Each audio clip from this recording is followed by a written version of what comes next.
नमस्ते दोस्तों, श्री राम की पावन जन्मभूमि अयोध्या में आप सभी का स्वागत है। जय सिया राम। अयोध्या जी वो नगरी है जो रामायण काल से हमारे देश की संस्कृति का अहम हिस्सा रही है। पावन सरयू नदी के तट पर बसी हुई अयोध्या एक प्राचीन और धार्मिक स्थल के तौर पर लोगों के बीच मशहूर है। यहाँ पूरे साल भर ही देश विदेश से लाखों भक्त और श्रद्धालु दर्शन करने आते हैं। यात्री सेंट्रल की आज की इस वीडियो में हम आपको अयोध्या जी पहुंचने से लेकर यहाँ पर कहाँ रुकना है, खाना पीना, कहाँ कहाँ कैसे कैसे दर्शन करना है, प्रसाद और यहाँ का पूरा बजट बताएंगे। तो बने रहिएगा हमारे साथ इस वीडियो के आखिर तक और आइए हम आपको लेकर चलते हैं श्री राम की जन्मभूमि अयोध्या धाम। हम हाल ही में दिवाली दीपोत्सव के दौरान अयोध्या गए थे। यहाँ पर राम की पैड़ी पे 22,23,000 दीपक एक साथ प्रज्वलित करके वर्ल्ड रिकॉर्ड बनाया गया है। इस समय जगमगाती हुई अयोध्या का माहौल एकदम दिव्य और अलौकिक प्रतीत होता है। आइए हम वीडियो के सबसे पहले भाग में बात करते हैं कि आपको अयोध्या पहुंचना कैसे है। दोस्तों, अगर आप बाई रोड आते हैं तो अयोध्या लखनऊ से गोरखपुर वाले नेशनल हाईवे पर पड़ता है। तो अगर आप चाहें तो आप आसपास के शहरों से या फिर दिल्ली से बस के द्वारा अयोध्या आ सकते हैं। इस रूट पर आपको एसी और नॉन एसी दोनों ही बसें मिल जाएंगी।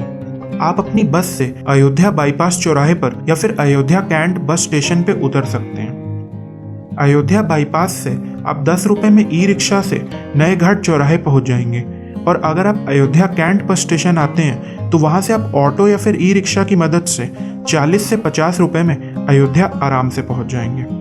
इसके अलावा आप अपनी गाड़ी या टैक्सी से भी अयोध्या पहुंच सकते हैं। अगर आप बाई ट्रेन आते हैं तो अयोध्या में आपको 2 रेलवे स्टेशन देखने को मिलते हैं। एक तो है अयोध्या जंक्शन और दूसरा है अयोध्या कैंट जंक्शन।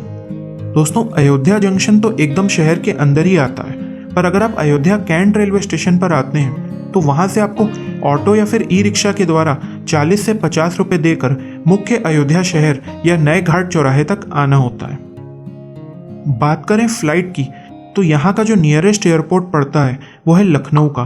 तो आप लखनऊ के एयरपोर्ट पर आकर वहां से बस, ट्रेन या फिर टैक्सी लेकर अयोध्या आराम से पहुंच सकते हैं। आप सभी भक्त अगर अयोध्या सुबह सुबह पहुंच जाते हैं तो आप पूरे दिन भर में सभी मंदिरों के दर्शन को करके शाम को सरयू नदी की आरती में शामिल होकर रात तक अपने अपने शहरों के लिए वापसी की यात्रा कर सकते हैं। परंतु अगर आप यहाँ पर रुकना चाहते हैं तो आप यहाँ पर 1 या 2 दिन का नाइट स्टे भी बना सकते हैं। इसके लिए हमने इस वीडियो के आखिरी में यहाँ पे रुकने के ऑप्शंस के बारे में बात की है। अयोध्या पहुँच जाने के बाद आप सबसे पहले पहुँच जाइए यहाँ के नए घाट चौराहे पर। दोस्तों, इसे लता मंगेशकर चौराहा भी कहा जाता है। यहाँ पर आपको 40 फीट लंबी और 14 टन वजनी वीणा की स्टैचू देखने को मिलेगी।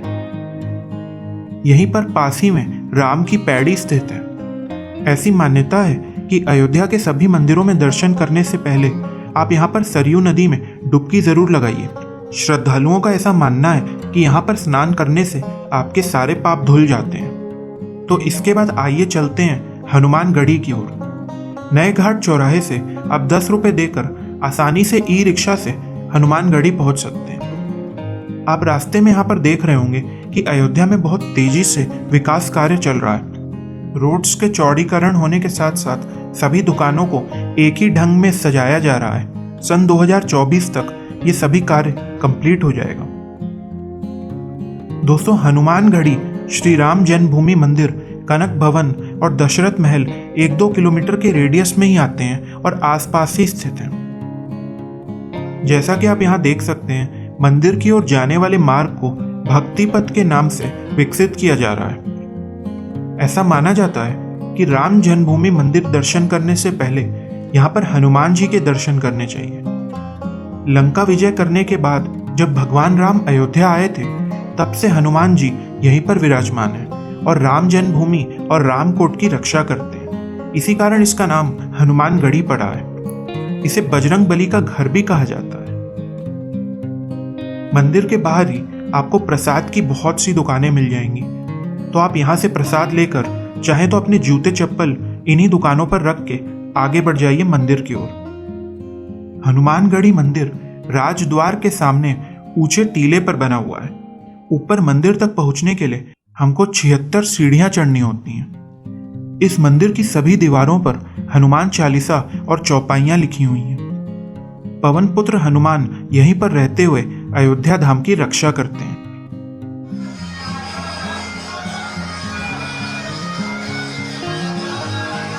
मंदिर के प्रांगण में आपको माता अंजनी की गोद में बैठे हुए बाल हनुमान के बहुत सुंदर दर्शन होते हैं। यहाँ हनुमान जी की 6 इंच बड़ी प्रतिमा है जो हमेशा फूलों से सजी हुई रहती है।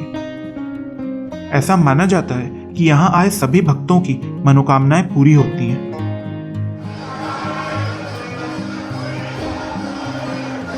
तो आप भी कुछ पल यहाँ मंदिर के प्रांगण में व्यतीत करिए, अपनी मनोकामनाएं मांगिए और सीताराम जी का भजन गुनगुनाते हुए आ जाइए बाहर।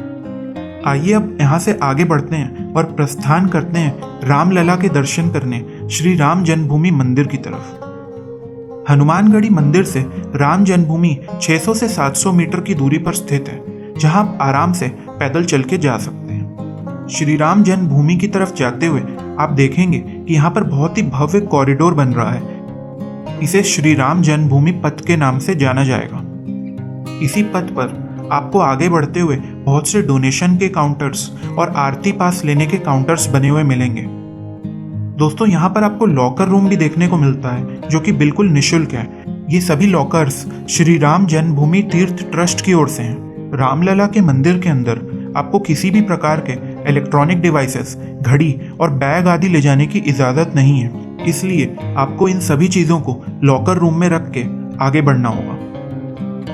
अंदर जाते जाते आपकी 2 से 3 बार चेकिंग होती है और इसके बाद आपके बहुत ही सुंदर दर्शन होते हैं रामलला के। तो जय श्री राम बोलते हुए और अपनी मनोकामनाएं मांगते हुए प्रसाद लेकर आप दर्शन करते हुए बाहर आइए। दोस्तों, जब आप अंदर दर्शन करने जाएंगे तो आपको वहां पर जो नया भव्य राम मंदिर बन रहा है उसकी भी झलक देखने को मिलेगी। ऐसा माना जा रहा है कि सन 2024 के शुरू में ही ये मंदिर बन के तैयार हो जाएगा। श्री राम जन्मभूमि मंदिर के पास ही आपको अमावा राम मंदिर देखने को मिलता है। यहाँ पर रामलला के दर्शनार्थियों के लिए निःशुल्क भोजन सेवा है, तो आप इस राम रसोई में भोजन करना बिल्कुल मत भूलिएगा।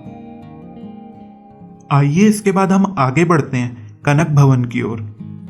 श्री राम जन्मभूमि से कनक भवन की दूरी 400 मीटर की पड़ती है। ऐसा कहा जाता है कि रानी कैकेयी ने कनक भवन को माता सीता को मुंह दिखाई में उपहार स्वरूप दिया था। ये राम और सीता जी का व्यक्तिगत महल था। मंदिर के गर्भगृह में भगवान राम, माता सीता, अनुज लक्ष्मण, भरत और शत्रुघ्न के साथ विराजमान है। भगवान राम और माता सीता ने स्वर्ण के मुकुट पहन रखे हैं। दोस्तों, इस भवन को सोने का घर भी कहा जाता है।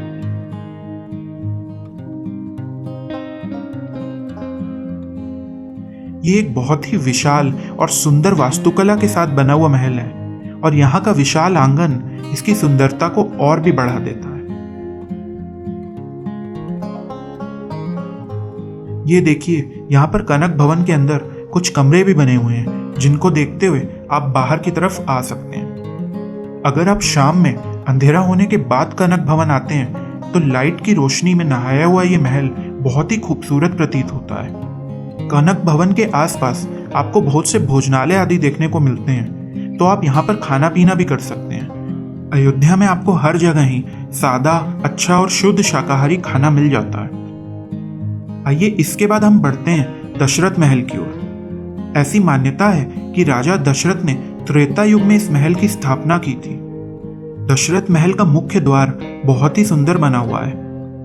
अंदर पहुंचकर आपको एक मंदिर मिलेगा जहां पर चक्रवर्ती महाराज दशरथ और रामलला के साथ साथ उनका पूरा परिवार विराजमान है।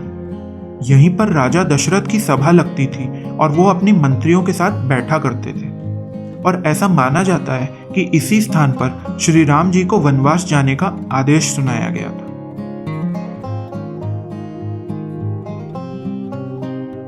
शाम के समय लाइट्स के साथ ये महल और भी ज्यादा खूबसूरत लगता है। दोस्तों, जब आप इन चारों मंदिरों में दर्शन करने के बाद बाहर की तरफ बढ़ेंगे तो आपको राजद्वार मंदिर देखने को मिलेगा। कुछ ऊंचाई पर बना हुआ ये भी एक काफी पुराना मंदिर है। थोड़े आगे ही आपको तुलसी उद्यान मिलेगा।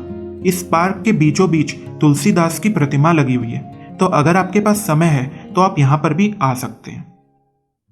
शाम के समय आप अयोध्या में सरयू घाट पर जरूर जाइएगा। राम की पैड़ी घाट अपने आप में बहुत ही खूबसूरत बना हुआ है। ये वही स्थान है जहां पर हर साल दीपोत्सव मनाया जाता है। आप यहाँ पे देख सकते हैं कि दिवाली के 2-3 दिन पहले से ही यहाँ पर लाखों दीपों को सजाना शुरू किया जा चुका है। इन घाटों पे सरयू नदी का जो जल की धारा है, इसको अलग से निकाल के रेगुलेटर रखा गया है। इसी कारण से यहाँ पर भक्त आराम से स्नान कर सकते हैं। यहाँ पे सरयू नदी का जो जलस्तर है वो घुटनों तक ही रहता है।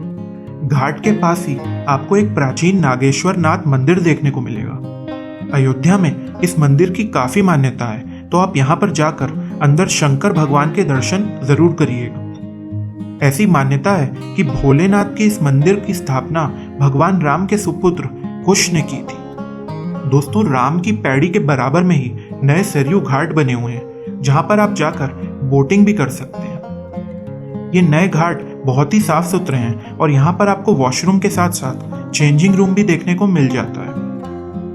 आप शाम के समय में यहाँ पर सरयू आरती में सम्मिलित हो सकते हैं। यहाँ का वातावरण बहुत ही दिव्य और अलौकिक रहता है। चलिए दोस्तों, अब हम वीडियो में आगे बढ़ते हैं और बात करते हैं कि अगर आप अयोध्या में रुकना चाहते हैं तो आपके पास क्या ऑप्शंस हैं। अयोध्या नगरी में होटल बहुत ही नॉमिनल रेट में मिल जाते हैं। रेलवे स्टेशन के आसपास 700-800 रुपए से लेकर 1000-2000 तक आपको होटल रूम बहुत आसानी से मिल जाएगा। इसके अलावा यहाँ पर बहुत सी धर्मशालाएं भी हैं, जिसमें आप 300 से 400-500 रुपए में आराम से रात बिता सकते हैं। राम जन्मभूमि, हनुमानगढ़ी और कनक भवन के पास बहुत से गेस्ट हाउस और धर्मशाला हैं। इनमें बिरला धर्मशाला, श्री धर्मशाला, महाराष्ट्र धर्मशाला, वैद्य जी की धर्मशाला, राम श्याम होटल, चंद्र गेस्ट हाउस, हनुमंत पैलेस आदि शामिल हैं। बात करें खाने पीने की, तो अयोध्या में आपको इसकी कोई प्रॉब्लम नहीं होगी। यहाँ पर हर जगह शुद्ध शाकाहारी और अच्छा खाना काफी कम कीमत में मिल जाता है। थाली सिस्टम के हिसाब से आप 100 रुपए में आराम से खाना खा लेंगे। यहाँ आपको बहुत से अच्छे अच्छे रेस्टोरेंट्स और भोजनालय हर कुछ दूरी पे देखने को मिल जाएंगे। इसके अलावा जैसा कि हमने वीडियो में पहले बताया, अगर आप निःशुल्क भोजन करना चाहते हैं तो आप श्री राम जन्मभूमि मंदिर के पास ही अमावा राम मंदिर में राम रसोई में जाकर निःशुल्क भोजन कर सकते हैं। आइए वीडियो के आखिर में हम बात करते हैं खर्चे की। दोस्तों, श्री पावन धाम अयोध्या की यात्रा आप बहुत ही कम खर्चे में कर सकते हैं। अगर आप यहाँ पर सुबह आकर दिन भर दर्शन करके घूम घाम के शाम को या रात तक वापस लौट जाते हैं तो मानकर चलिए आप 500 से 1000 रुपए के अंदर अंदर ही आराम से यहाँ पर घूम लेंगे। इसमें मैंने आपका यहाँ पे लोकल खाना पीना, प्रसाद और ई रिक्शा या टेम्पू आदि के खर्चे को जोड़ा है। अगर आप यहाँ पर एक दिन रुकते भी हैं तो इस खर्चे में आप लगभग 800 से 1000 रुपए और जोड़ लीजिए और आप 1500 से 2000 रुपए में आराम से ये यात्रा पूरी कर लेंगे। तो किस चीज़ का इंतज़ार है आपको? जल्दी योजना बनाइए श्री पावन धाम अयोध्या आने की और दर्शन करिए श्री राम जी की। जय श्री राम। अगर आपके मन में अयोध्या से संबंधित कोई भी सवाल है या इस वीडियो से संबंधित कोई भी सुझाव है तो हमें नीचे कमेंट बॉक्स में लिखना बिल्कुल मत भूलिएगा और सब्सक्राइब करके ही जाइएगा हमारे चैनल यात्री सेंट्रल को।